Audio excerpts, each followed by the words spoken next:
Hi, little babies. Just talking meaty in Erie, PA. I want to say hats off to all you Trumpies out there. The Trump Meister's got to get elected. Now, they tell you it's all about democracy and how the GOP and Trump are going to overthrow democracy and he's going to turn into a king and he'll rule until he dies. And then he'll just hand over the scepter, the royal scepter like King George used to have, to his vice president, and the monarchy will carry on forever. They just want to scare the bejesus out of you, but what they're not telling you is the Democrats, they've got these rallies where all the rabid Democrats are clapping like trained seals over the Harris ticket, with that weirdo dude from Minnesota. Oh, stolen valor. He was a teacher, too. He was one of the kind of teachers that everybody dreamed to have when they were growing up and they were kids, playing with crayons. Oh, he was such a great guy. He was a great teacher. Anyway, the thing is, if these people get elected, they're going to push the government so far to the left that it'll make communism, Marxism, Trotskyites, and Stalin look like right-wing radicals. These people want control and power. That's all they care about. That's all they live and breathe for. They want to rule the roost, as it were. You know that, right? But I saw that. You know, uh, what was it? Big meeting, open meeting with the Democrats down in Philadelphia. They're all clapping like trained seals in a circus. Next thing, get the beach ball out and they can balance it on their noses. I mean, what it is, it's a mind think, it's group think, it's, what George Orwell would say is, double speak. It's all BS. Because they'll tell you anything to get you riled up and vote for them. Oh, Orange Man, bad.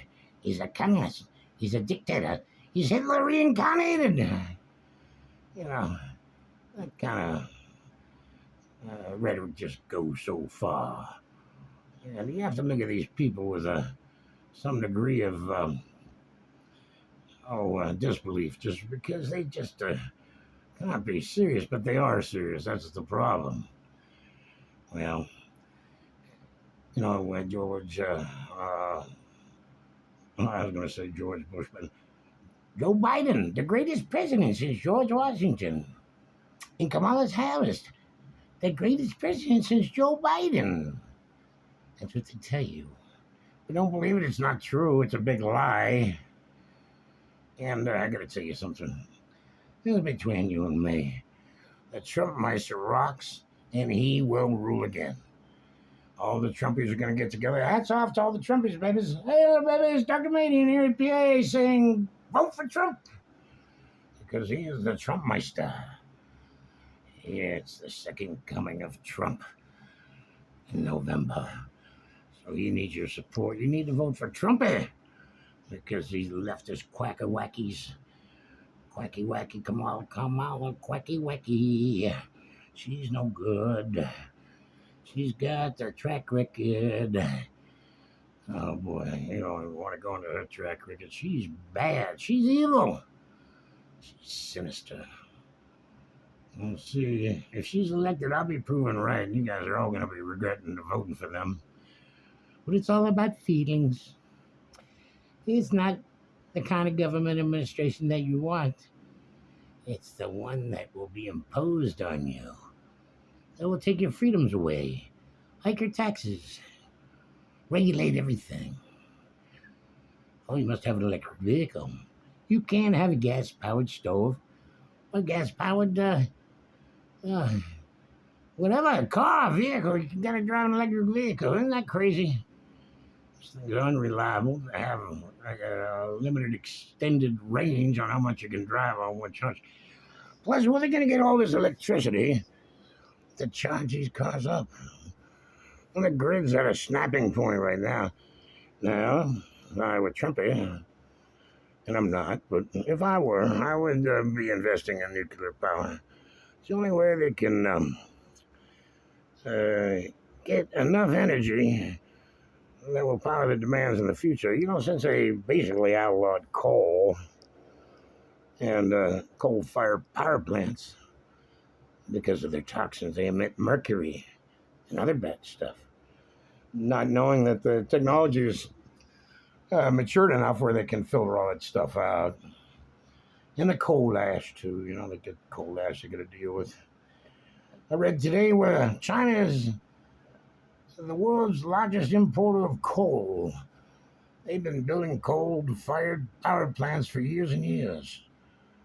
And they need to keep their people warm. They need to have electricity for them billion-plus people over there.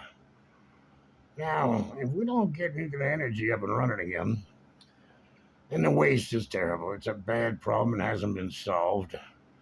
They attempted to bury it in what do you call them? Caskets or cases underground. Excuse me.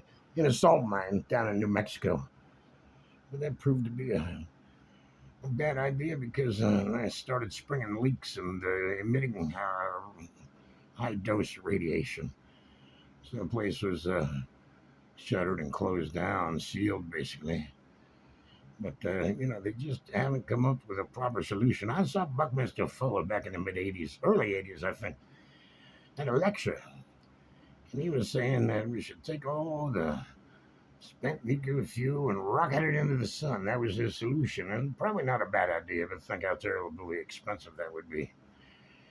Now, on a final note, I got to say, we're in major peak of solar activity, and there's some gigantic sunspots that have just revolved around the back of the sun, and they're Earth facing now, and these could be capable of producing major X-class flares. And we get zapped by one of those things. You're going to knock out the satellites, knock out the power grids, knock out radio transmissions. It's just going to basically create havoc all over the world. Like the Carrington event back in the 1850s. So, we got to keep an eye on the sun. Spaceweather.com is a great place to go. Well, listen, babies, I love you because you love me. We'll see you now. Bye-bye.